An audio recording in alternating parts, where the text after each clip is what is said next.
우리도 가장 귀한 것 주님께 드리는 이 시간 되게 도와주시옵소서. 이곳이 항상 말씀과 성령으로 충만하여 하나님을 알고 만나는 장소 되게 하시고 복과 은혜를 입어 변화를 체험하는 장소 되게 도와주시옵소서. 온 세상이 예수 그리스도로 인하여 구원의 기쁨을 넘치게 얻게 도와주시옵소서. 우리나라가 예수님을 알게 도와주시고 북한도 예수님을 알게 도와주시옵소서. 하나님 평창 동계올림픽을 통하여 예수님이 땅끝까지 증거되게 도와주시옵소서. 우리는 주님의 복음을 전하는 도구 되기를 원합니다. 우리 하나님께서 우리를 사용하여 주시옵소서.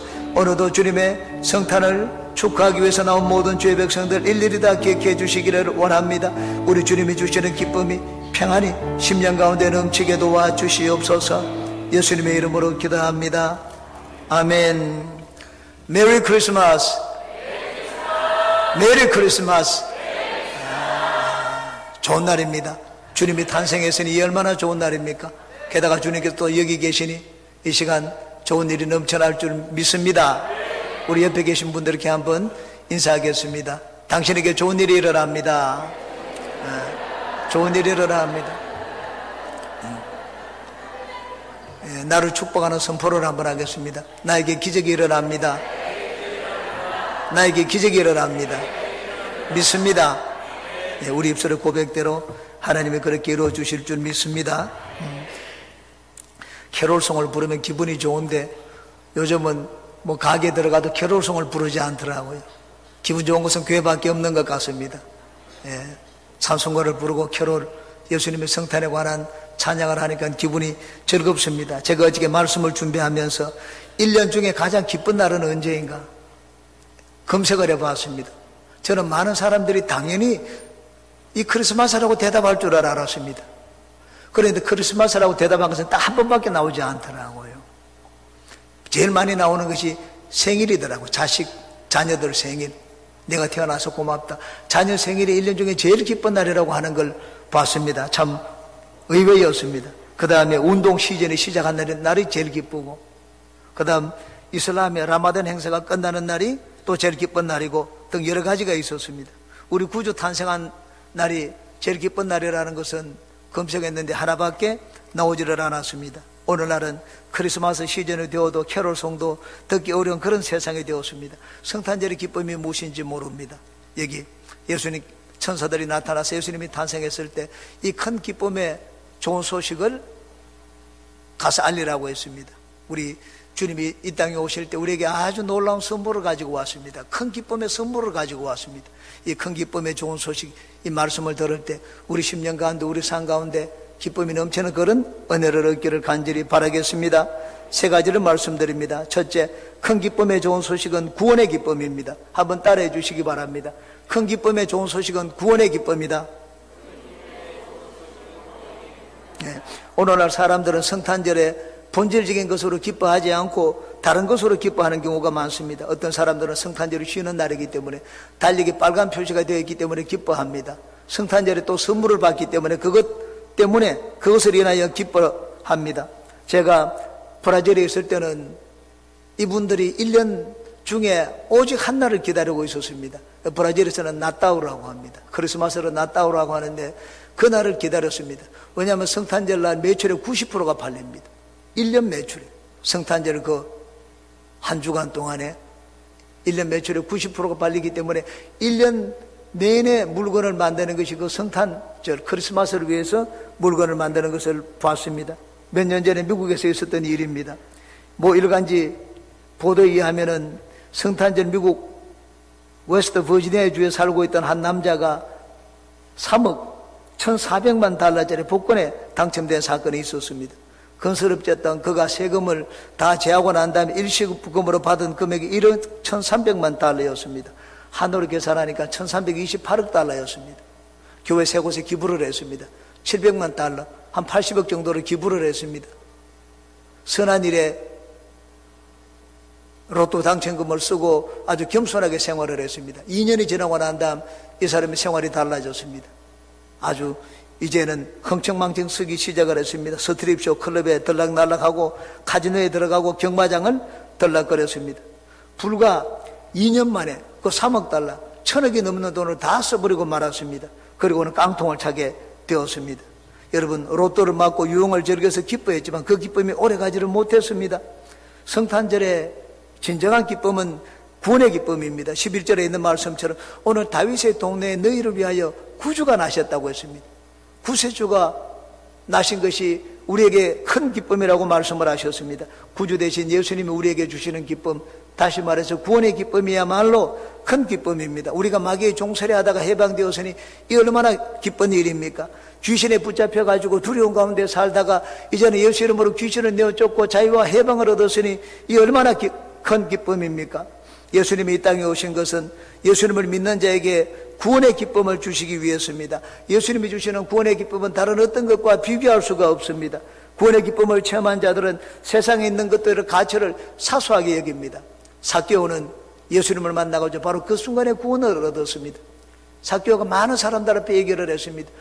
저 사람은 죄인이고 세리장인데, 그 말을 듣자 삭개오가 얘기를 했습니다. 예수님, 나는 내 재산의 절반을 떼어가지고 사회에 환원하겠다고 했습니다. 가난한 자들에게 돌려주겠다고 했습니다.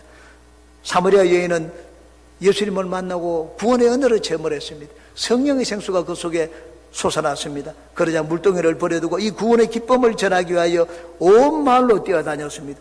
수많은 사람들을 예수님께로 인도했습니다. 구원의 기쁨을 체험한 바울은 감옥 속에서 편지를 썼습니다. 주 안에서 내가 말하노니 기뻐하라. 다시 말하노니 기뻐하라. 그 말을 했습니다. 구원의 기쁨을 체험하니 감옥도 그 기쁨을 빼앗을 수가 없습니다. 하박국 선지자는 비록 무화과나무가 무성치 못하고 포도나무에 열매가 없으며 감람나무에 소출이 없고 밭에 먹을 것이 없으며 우리의 양이 없으며 외양간에 소가 없을지라도 나는 여호와로 말미암아 기뻐하고 즐거워하리라. 나는 구원에 하나님이 일어나여 기뻐하고 즐거워하리라고 말씀을 했습니다. 여러분, 환경이 어렵지만 절망적인 상황이지만 그러나 하박국 선지자는 기뻐한다고 말을 했습니다. 여러분, 우리가 어려움을 당하고 고난을 당하더라도 그것을 견뎌내는 힘이 있습니다. 그 구원의 기쁨입니다. 세상에 있는 것들에 마음 뺏기지 않고 우리가 시험 들지 않고 신앙생활을 잘할 수 있는 비결이 무엇입니까? 구원의 기쁨을 항상 마음에 간직하는 것입니다. 세상의 어떤 것보다 더 큰 기쁨은 그리스도로 내 안에 모시고 사는 기쁨입니다. 성탄절에 우리가 진정으로 느껴야 할 기쁨이 있습니다. 그것은 다른 것이 아닙니다. 구원의 기쁨입니다.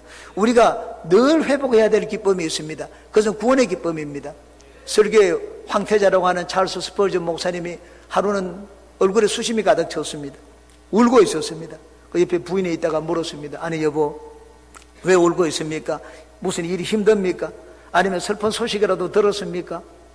그러자 그 말을 듣던 이 스펄전 목사님이 정색을 하고 자기 아내에게 심각한 표정으로 이야기를 했습니다.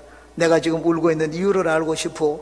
그것은 말이요, 오늘은 내가 십자가를 생각해도 아무런 감동이 없더란 말이요.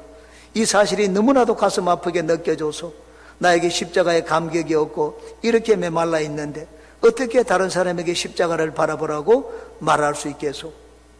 참 위대한 설교가입니다. 신앙생활의 최대 위기는 구원의 기쁨을 상실하는 것입니다. 여러분, 우리가 구원의 기쁨을 회복하기 위해서는 하나님 앞에 죄와 허물을 다 내려놓아야 됩니다. 그리고 버릴 것을 버리는 변화가 일어나야 됩니다. 다윗은 바세바와 가늠한 뒤 모든 것을 잃었습니다. 건강도 잃고 이 마음의 평안도 잃었습니다.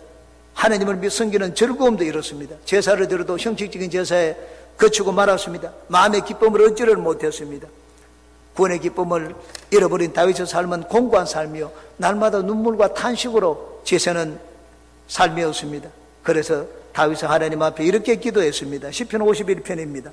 주의 구원의 즐거움을 내게 회복시켜 주시고 자원하는 심령을 주사 나를 붙도소서. 구원의 기쁨, 구원의 즐거움을 회복시켜 달라고 했습니다. 다윗은 늘 그것을 가지고 있었습니다. 하나님이 자기를 건지시는 그 기쁨을 회복시켜 달라고 기도했습니다. 우리 신앙생활에 힘이 없는 것은 구원의 기쁨을 상실했기 때문입니다. 우리 신앙생활에 천국의 소망이 없는 것은 지금 현재 내가 구원의 기쁨이 없기 때문입니다. 예배가 형식이 되고 봉사가 억지가 되는 것은 구원의 기쁨을 상실했기 때문입니다. 여러분, 평생에 여러분 심령 속에 구원의 기쁨을 간직하고 사시기를 바랍니다. 오늘 이 기쁜 성탄절을 맞이해서 우리가 무엇보다 주님께 구하고 주님이 우리에게 주시기 원하는 것이 있습니다. 다윗의 동네에 세상의 구주가 나셨다고 했습니다. 세상을 구원하는 구원자가 나셨습니다. 주님이 이 땅에 오신 것은 우리에게 구원의 기쁨을 주시기 위해서입니다. 주님께 구원의 기쁨을 구하는 자들마다 주님이 주시는 구원의 기쁨이 여러분 심령 속에 충만하기를 주님의 이름으로 축원합니다. 두 번째, 큰 기쁨의 좋은 소식을 들은 자들은 밤에 밖에서 양떼를 지키는 목자들이었습니다. 또 한 번 따라해 주시기 바랍니다. 구원의 기쁨을 들은 자들은 목자들이었다. 10절입니다. 천사가 이르되 무서워하지 말라. 보라, 내가 온 백성에게 미칠 큰 기쁨의 좋은 소식을 너희에게 전하노라고 했습니다. 천사들이 누구에게 나타났습니까? 누구에게 나타나서 구원의 큰 기쁜 소식을 전해주었습니까? 목자들이었습니다. 양떼를 지키는 목자들에게 전했습니다. 왜 이 구원의 기쁨을 전하는데 제일 먼저 양떼를 지키는 목자들에게 전했습니까? 그 이유를 네 가지를 말씀드리겠습니다. 첫 번째, 목자들은 자지 않고 깨어 있었기 때문입니다. 천사가 복음을 전해 드리는데 지금 게을러가지고 잠을 자고 있는 그런 사람을 깨워가지고 구원의 기쁨을 전해주지 않았습니다. 이 밤에 깨어가지고 열심히 성실하게 일하고 있는 자들이 있었습니다. 그들을 찾아갔습니다. 목자들이 있었습니다. 예수님은 목자장입니다. 목자장 되시는 예수님이 우리에게 은혜를 주실 때 누구에게 먼저 주시겠습니까? 양떼들을 신실하게 지키는 목자들에게 먼저 은혜를 주실 것입니다. 여기 천사가 나타나가지고 양떼들을 지키는 목자에게 먼저 구원의 소식을, 기쁨의 소식을 전해주었습니다. 여러분, 오늘날도 양떼를 맡은 자들이 있습니다. 지구역장들과 교사들입니다. 하나님은 우리에게 구원의 기쁨을 주시고 은혜를 베푼다면 누구에게 먼저 베풀겠습니까? 목자장 되시는 예수님은 목자들에게 은혜를 베풀어 주십니다. 양떼를 돌보라고. 그러므로 여러분, 성실하게, 내가 목자가 되신 분들, 구역장, 지구역장들이나 교사들은 성실하게 양떼를 돌보아야 됩니다. 하나님 앞에 은혜를 받는 제일 1순위, 영순위자가 바로 그런 자들이기 때문입니다. 두 번째, 목자들은 사회적으로 낮은 지위를 가진 자들이었기 때문입니다. 양치는 직업은 이 당시에 가장 비천한 직업 중에 하나였습니다. 다른 사람들이 잠자는 시간에 잠을 잘 수가 없었습니다. 이들은 파수꾼을 정해놓고 밤새도록 서너 명이 양떼들을 지켰습니다. 구원의 기쁨 소식이 바로 이들 가운데 전해졌습니다. 목자들은 낮은 자들이었습니다. 비천한 자들이었습니다. 소망이 없는 자들이었습니다.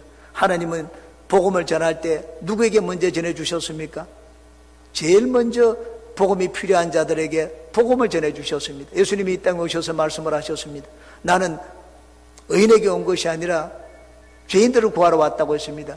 병든 자들에게 의원이 있을 때 있지 건강한 자들에게 의원이 있을 때 없다고 말씀을 하셨습니다.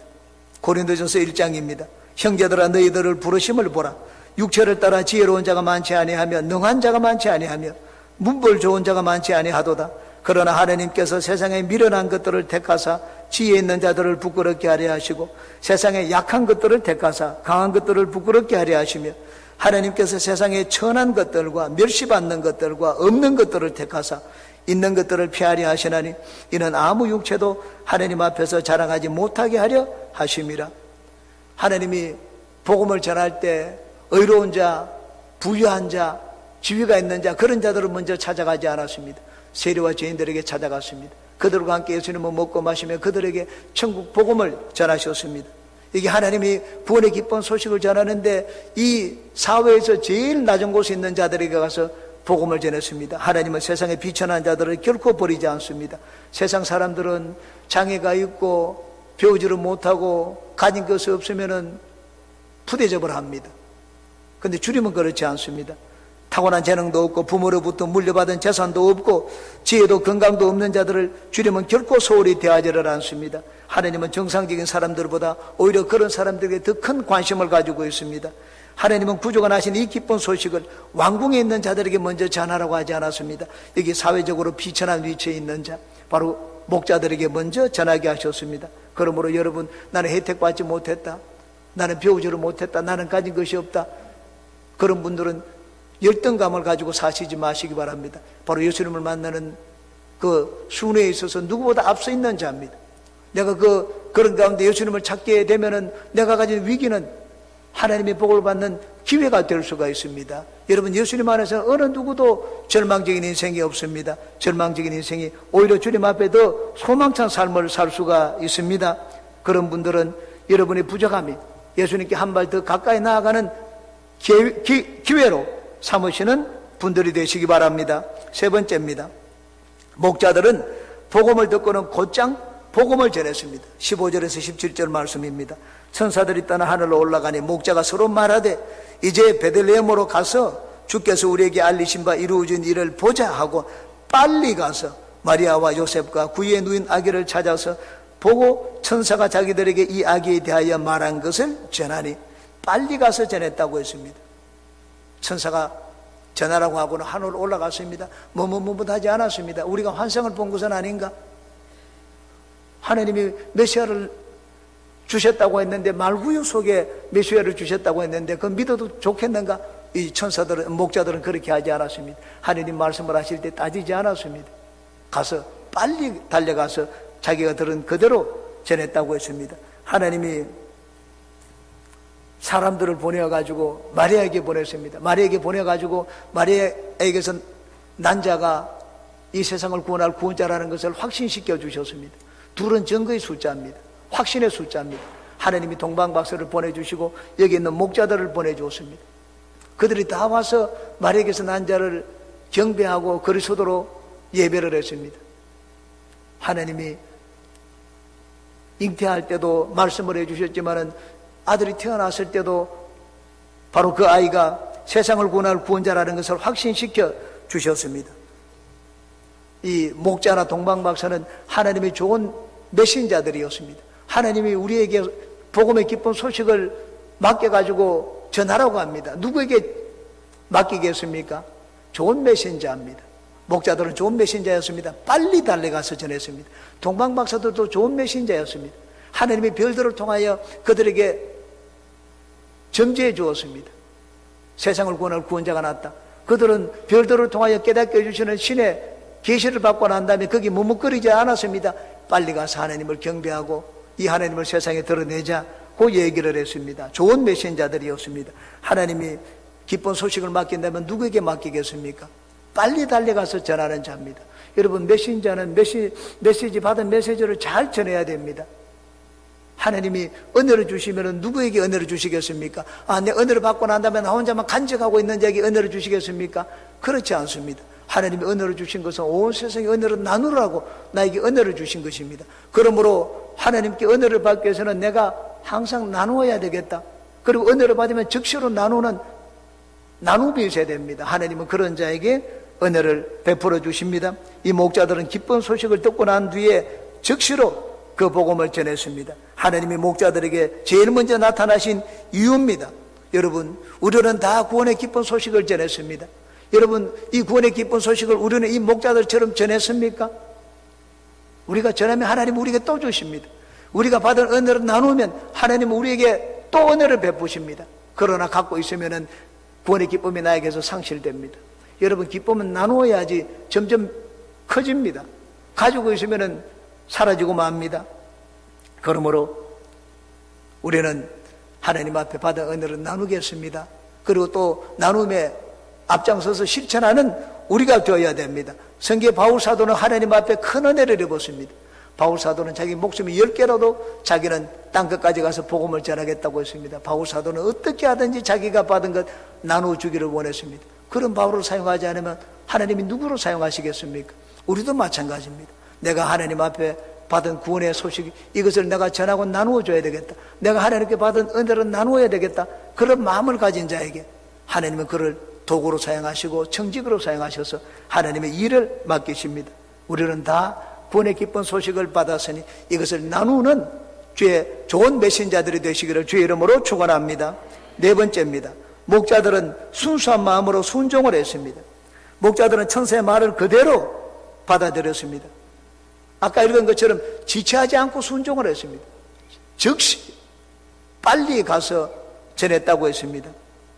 천사가 12절에 보니까 목자들에게 구원의 기쁜 소식을 전해주었습니다. 너희가 가서 강보에 쌓여 구유에 누워 있는 아기를 보리니 이것이 너희에게 표적이니라 하더니, 그러고는 천사가 하늘로 올라갔습니다.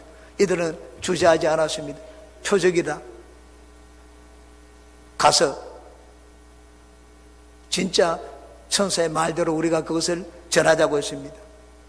구유에 쌓인 아이가 있는지 없는지 그거 확인하러 간 것이 아닙니다. 구여사인 아기의 부모에게 천사가 준 메시지를 전하러 갔습니다. 가서 전했습니다. 이 목자들이 가서 말을 전하니까 이게 보니까 주위 사람들이 다 놀랐다고 했습니다. 근데 놀라가지고 이 말을 믿었다는 사람은 아무도 없습니다. 이 말구에 태어난 이 어린 아이가 무슨 세상을 구원하겠느냐. 그리고 이 부모들을 보니까는 형색이 가난하기 짝이 없는데, 가난한데 어떻게 교육을 시킬 수가 있습니까? 가난해서 교육도 시키지 못하고 여관비도 없어가지고 이게 구에서 낳는 이런 부모가 어떻게 아들을 그렇게 훌륭하게 키우겠느냐. 그냥 듣고 놀라기만 했습니다. 놀라기만 하고 예수님에 대해서 구세주로 예배하지도 않고 더 이상 그 말을 귀담아 두지도 않았습니다. 한쪽 귀로 듣고 한쪽 귀로 흘려버렸습니다. 그렇지만은 성경에 보니까 마리아는 이 모든 말을 마음에 두었다고 말씀을 했습니다. 20절입니다. 목자들은 자기들에게 이르던 바와 같이 듣고 본 그 모든 것으로 인하여 하나님께 영광을 돌리고 찬송하며 돌아가니라. 목자들은 그렇지 않았습니다. 목자들은 하나님께 영광을 돌렸습니다. 야, 진짜 천사들이 말한 그대로구나. 하나님을 예배하고 하나님께 영광을 돌리고 찬송하며 집으로 돌아갔습니다. 목자들은 천사들이 하는 말을 있는 그대로 믿었습니다. 주위 사람들은 그냥 듣기만 하고 놀라기만 하고 받아들이지 않았습니다. 왜 받아들이지를 못했습니까? 말구유 때문입니다. 말구유가 이들의 예수님이 구세주라는 것을 방해 받아들이는데 걸림돌이 되었습니다. 멋있는 왕궁에서 예수가 태어났다면 이 목자들의 말을 믿었을 것입니다. 그러나 이 구유에서 있을 곳이 없어 말구에서 이 태어난 아기 예수가 그렇다고 하니까 그건 받아들이기 어려웠습니다. 하찮게 여겼습니다. 오늘날도 마찬가지입니다. 우리가 예수님의 복음을 전하는데 걸림돌이 되는 것이 있습니다. 십자가입니다. 유대인들은 십자가는 그리끼는 것이고 헬라인들에게는 미련한 것이라고 했습니다. 십자가 달린 예수는 형벌을 받아가지고 죽었는데 심판을 받은 자인데 그 심판받은 죄인이 뭐 우리를 구원하겠느냐? 십자가가 그들에게 걸림돌입니다.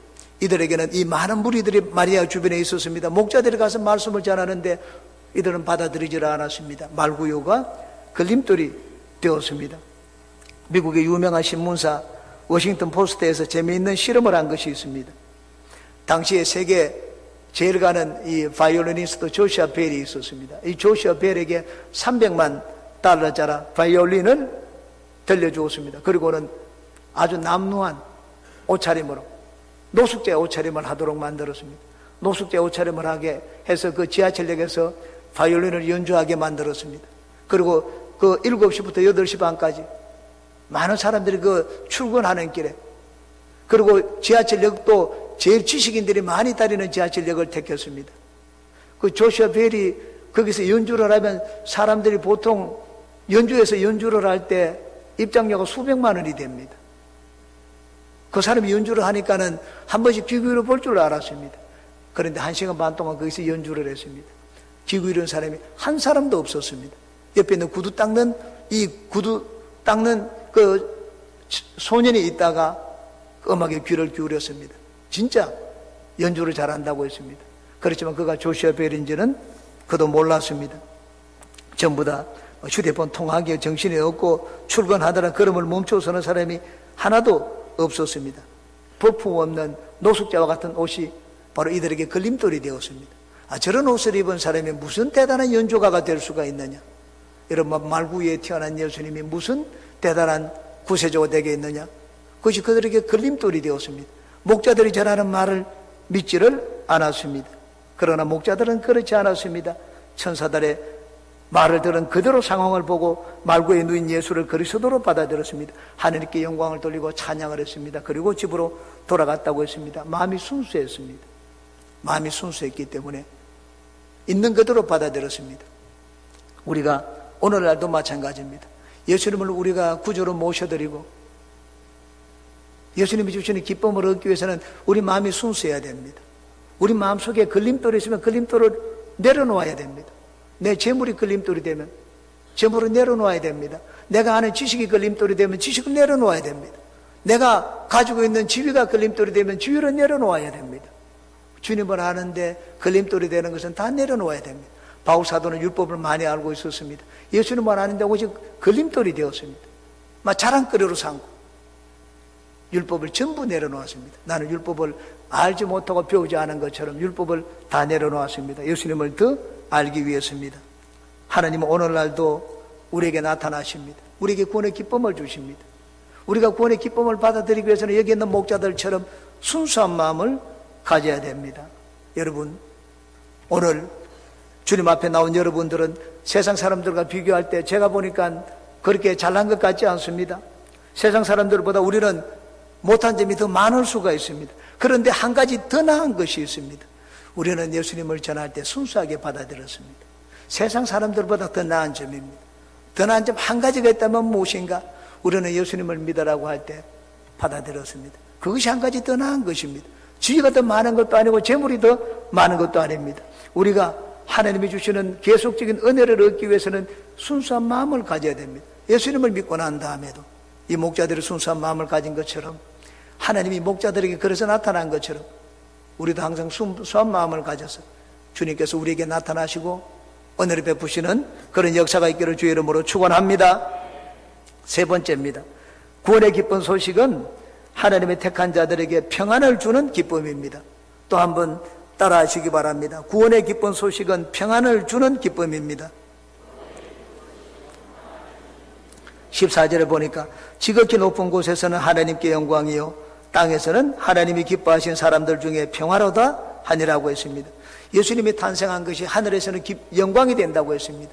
예수님이 이 땅에 내려오신 이유가 있습니다. 하나님의 뜻을 이루기 위해서 이 땅에 내려오셨습니다. 하나님의 뜻은 온 인류, 하나님을 등지고 하나님을 반역한 인간을 사랑으로 품고 다시 건지는 것이었습니다. 그 일을 할 수 있는 사람이 없었습니다. 하나님이 진노를 막아주는 사람이 있어야 되는데 하나님이 진노를 막아줄 자가 없었습니다. 예수님이 아버지의 그 뜻을 하고 이 땅에 내려오셨습니다. 이제 인간의 살 길이 생겼습니다. 예수님이 태어나신 것 보고 이제는 구원자가 구원의 씨앗이 이제는 이 땅에 뿌려지게 되었습니다. 하나님이 그것을 보고 너무 좋게 생각을 했습니다. 그래서 하늘에서 영광이라고 했습니다. 땅은 어떻습니까?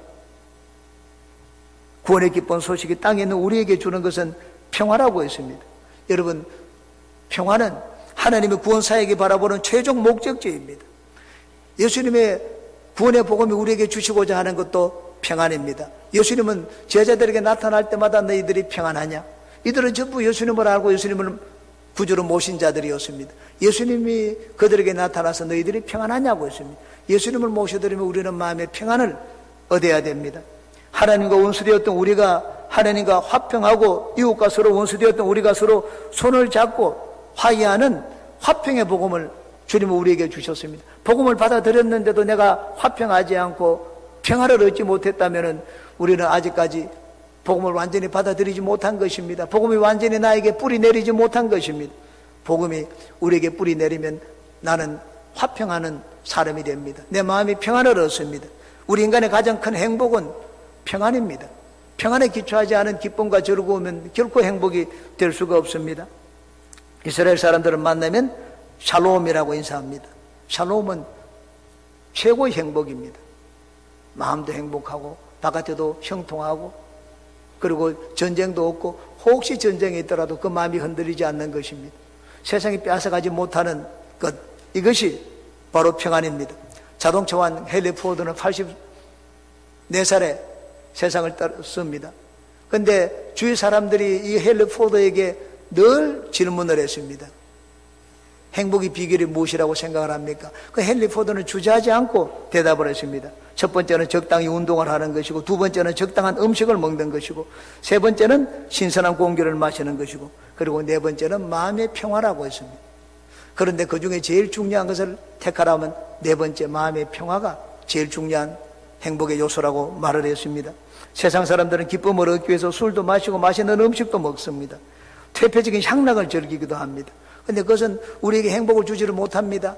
그것이 지나고 나면은 우리는 마음에 오히려 더 공허하고 흩어감만 남게 됩니다. 마음의 평안을 주지 못하는 기쁨은 참다운 기쁨이 아닙니다. 러시아 작가 톨스토이는 원래 귀족 출신이었습니다. 부귀영화를 누렸습니다. 그렇지만 인생의 참 만족을 얻지를 못했습니다. 작품을 통해서 많은 사람들에게 인정을 받았습니다. 그렇지만 마음에 죄책감으로 두려웠습니다. 한 번은 시골길을 가다가 한 농부를 만났습니다. 농부를 만나고 난 다음 농부의 모습이 너무 평화스럽게 보였습니다. 그 농부를 붙잡고 물었습니다. 당신은 어떻게 그렇게 행복하고 평화스럽게 보입니까? 그 농부가 대답을 했습니다. 하나님을 의지하고 살기 때문이죠. 그래서 내 마음에는 항상 기쁨이 넘칩니다. 그 말을 듣고 이 톨스토이는 마음에 큰 감동과 깨달음을 얻었습니다. 그리고 그날부터 진지하게 하나님을 찾기 시작했습니다. 결국 하나님을 만났습니다. 그 후 톨스토이의 마음속에 들어있던 죄에 대한 불안과 공포는 사라져버렸습니다. 주님이 주신 평안입니다.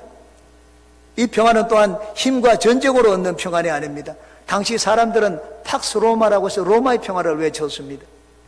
로마가 세계를 정복을 했습니다. 무력으로 전쟁을 통하여 세계를 정복해서 이제는 전쟁이 일어나지 않도록 만들었습니다. 힘으로 평화를 가져왔습니다. 그러나 총과 칼이 없어졌다고, 전쟁이 없어졌다고 해서 우리 마음속에도 평화가 찾아오는 것은 아닙니다. 많은 가정들이 시기하고 질투하고 반목하고 있습니다. 서로 미워하고 있습니다. 사랑해야 될 사람들끼리 평화가 없어서 그렇습니다. 한 번에 미국 국회에서 최초로 원자탄을 제조한 이 오펜하이머를 불렀습니다. 불러가지고 사람들이 자꾸 수소포탄을 만들어야 된다고 하는데 원자포탄을 위협해서 우리가 벗어나려면 더 강한 폭탄을 만들어야 되지 않느냐? 당신은 혹시 대책이 있는지 물어봤습니다. 그래서 오펜하이머가 대답을 했습니다. 물론 있죠. 원자폭탄을 막을 무기가 있습니다. 뭔지 물었습니다. 그것은 평화라고 했습니다. 여러분, 평화가 힘을 이깁니다. 화해가 없는 곳에는 평화가 없습니다. 예수님은 그 생명을 하나님께 드려서 하나님께 우리 사이를 화목하게 만들어 주었습니다. 화목함을 얻었기 때문에 우리는 평화를 누립니다. 예수님이 하나님과 우리 사이에 화목하게 만들지 않았으면 하나님을 두려워하는데 우리가 어디서 평화를 얻겠습니까? 한 번은 비둘기, 평화를 잘 모사한 그림을 선정하여 시상하는 공모전이 개최된 적이 있었습니다. 어떤 화가가 농촌 풍경을 그렸습니다. 너무너무 아름답게 그렸습니다. 투명한 호수가 있고 부드럽게 흐르는 시내가 있고 소와 양떼들이 풀을 뜯는 풍요로운 목장이 있고 푸른 들판이 있고 나뭇가지 위에서 새들이 노래하고 아주 나무가 무성하고 그늘진 나뭇가지 아래에서 아이들이 놀고 있는 그림이 그려져 있었습니다. 하늘에는 참 흰구름이 뭉실뭉실 떠가는 광경이 그려져 있었습니다. 누가 보더라도 그 그림만큼 평화를 완벽하게 묘사하고 있는 것은 없는 것처럼 보였습니다. 그런데 나중에 가장 평화로움을 나타내는 그림은 다른 것이 선정이 되었습니다. 그 그림은 이런 그림이었습니다. 바위 하나가 바다 한가운데 노출되어 있었는데 거친 폭풍우가 그 위에 몰아치고 주변에는 큰 파도가 소용돌이치고 있었습니다. 거친 허리케인 앞에서 공기가 처한 배 한 척이 심하게 떠밀려 다니고 하늘에는 짙은 먹구름이 흑암을 이루고 사나운 폭풍은 노를 바라고 있었습니다.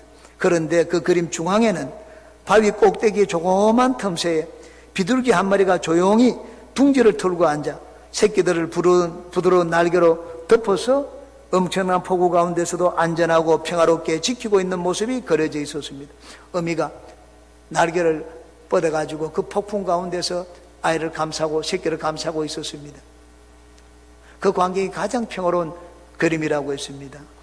평화가 진짜 무엇인지 보여주는 것입니다. 우리가 얻는 평화가 바로 비둘기 어미가 새끼를 지켜서 주는 그 평화와 같습니다. 우리는 전부 다 하나님의 진노 아래에 있습니다. 여러분, 폭풍우 가운데 하나님의 진노보다 더 심한 폭풍우가 있습니까? 세상에 심판이 있더라도 하나님의 심판보다 더 무서운 심판이 있습니까? 예수님은 그 하나님의 폭풍우와 진노 가운데 가로막았습니다. 하나님이 내리시는 그 진노를 예수님이 한 몸에 담당하셨습니다. 그래서 두 번 다시 우리가 하나님의 진노를, 심판을 받지 않도록 만들어 주셨습니다. 예수님이 날개를 펴고 우리를 그 날개, 그날 아래 품으시고 우리를 이제는 세상에 어떤 진노로부터도 피해를 보지 않도록 우리를 건져주셨습니다. 예수님이 그래서 우리에게 평안을 주셨습니다. 예수님이 말씀을 하셨습니다. 내가 너에게 주는 평안은 세상에 주지 못하는 평안이라고 했습니다. 그리고 어느 누구도 빼앗지 못하는 평안이라고 했습니다. 왜냐하면 하나님과 관계가 해결되었기 때문입니다. 화목이 없는 평안은 참다운 평화가 아닙니다. 예수님은 우리를 위하여 하나님 앞에 화목제물이 되셨습니다. 그러므로 이제는 마귀가 우리를 두렵게 하지 못합니다. 세상에 있는 것들이 우리 마음의 평화를 흔들지 못합니다. 하나님은 구원의 복음을 받아들이는 자에게 바로 그런 평안을 주십니다. 세상에 주지 못하고 빼앗지 못하고 알지 못하는 그런 평안을 우리에게 주십니다. 예수님이 이 땅에 오셨습니다. 하나님의 진노를 막으시고 하나님과 화해 시켜서 세상에 주지 못하는 평안을 우리에게 주시기 위해서, 이 우리 인생의 참 행복이 무엇인지 우리에게 주시기 위하여 이 땅에 오셨습니다. 예수님을 구주로 모셔드린 여러분 모두에게 바로 이런 평안이 심령에 충만하시기를 주님의 이름으로 축원합니다. 기도하겠습니다. 좋으신 주님이시여, 주님이 오시지 않았으면 우리는 인생에 필요한 이 모든 아름다운 것들을 어디서 얻을 수 있었겠습니까? 예수님이 오셔서 우리에게 구원의 기쁨을 주시고 이 기쁨으로 세상을 이겨내고 어려움도 이겨내게 만들어주신 것 감사드립니다. 예수님, 또 우리에게 평안을 주시니 하나님 세상에 빼앗지 못하는 평안을 주신 것 감사합니다. 우리 주님, 이 평안을 우리 가운데 늘 흘러넘치게 도와주시옵소서. 우리 목자들에게 하나님이 먼저 나타나셨습니다. 우리도 목자와 같은 그런 마음 자세를 가지기를 원합니다. 순수하고 단순한 믿음 갖게 도와주시옵소서. 우리 하나님 앞에 순종하는 믿음 갖게 도와주시옵소서. 우리 하나님, 우리는 낮고 비천합니다. 그러나 주님, 낮고 비천한 자를 버리지 않고 그들에게 먼저 나타나신 것처럼 하나님께서 우리에게 긍휼을 베풀어 주시고 예수님이 주신 그 은혜와 기쁨이 우리 심령 가운데 넘치게 도와주시옵소서. 예수님의 이름으로 기도합니다. 아멘. 기뻐라 구주 오셨네, 만백성